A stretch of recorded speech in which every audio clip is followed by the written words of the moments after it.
Sinyalemen adanya upaya pemakzulan terhadap pemerintahan Jokowi bisa jadi bukan cuma isapan jempol.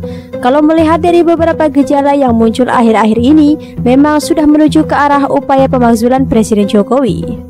Baru-baru ini Amin Rais tiba-tiba saja bicara tentang pemunduran Jokowi. Dalam pembicaraannya seakan-akan dia tidak setuju dengan adanya pemunduran Jokowi. Apa coba motivasinya membicarakan hal tersebut?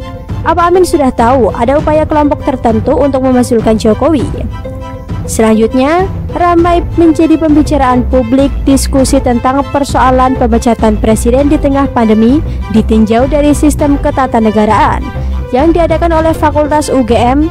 Diskusi ini sempat ada yang menuduh sebagai upaya makar, sehingga akhirnya diskusi tersebut dibatalkan pelaksanaannya.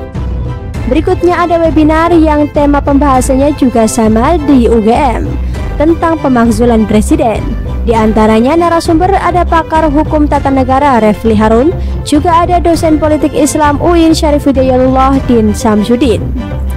Di samping itu, maraknya isu pembangkitan PKI juga ditengarai sengaja dihembuskan kembali oleh kelompok yang ingin memakzulkan presiden.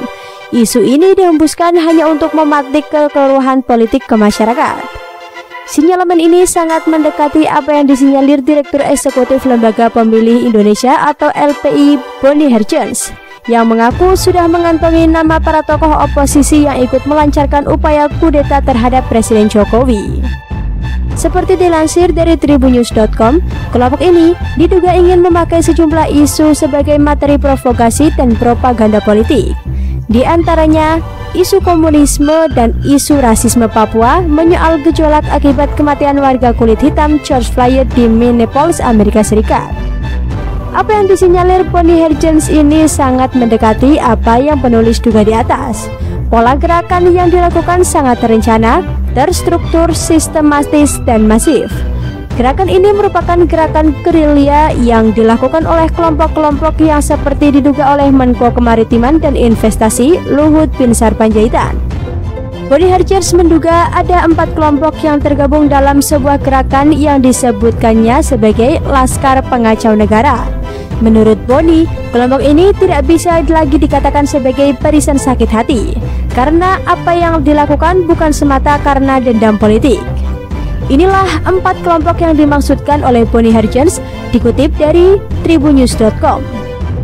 Yang pertama, kelompok politik yang ingin memenangkan pemilihan presiden 2024. Kelompok ini sangat mudah diduga tentunya, karena pola gerakannya sudah memblow up calon yang diidolakan, sudah terlihat secara gamblang. Kedua, kelompok bisnis hitam yang menderita kerugian karena kebijakan yang benar selama pemerintahan Jokowi. Kelompok ini juga mudah ditebak, diduga adalah barisan mafia yang secara bisnis banyak dirugikan oleh kebijakan pemerintahan Jokowi. Ketiga, ormas keagamaan terlarang yang jelas-jelas ingin mendirikan negara syariah. Kelompok ini boleh dikatakan sebagai kelompok pembonceng yang ingin memanfaatkan keadaan karena mempunyai agenda tersendiri.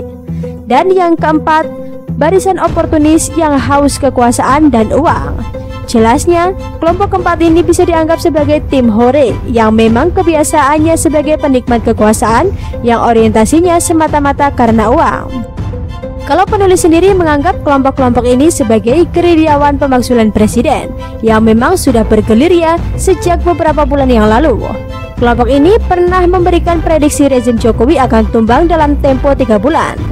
Apa yang disinyalir Bonnie Herjens bisa jadi pengandung kebenaran terkait 4 kelompok yang berusaha kudeta Presiden Jokowi.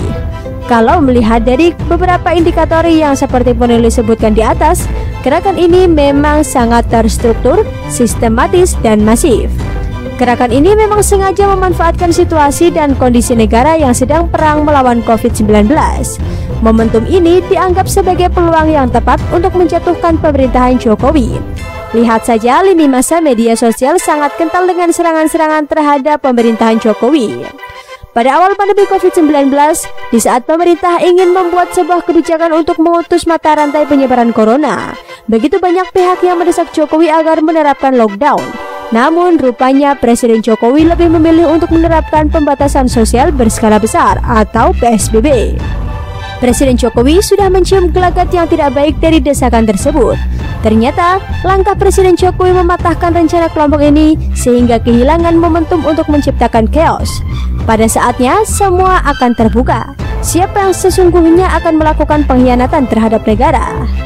Di saat negara dan bangsa ini sedang fokus melawan pandemi corona, kelompok ini malah berusaha untuk melakukan gerakan demi untuk menciptakan kekacauan yang ujung-ujungnya pemakzulan presiden. Bagaimana menurut Anda?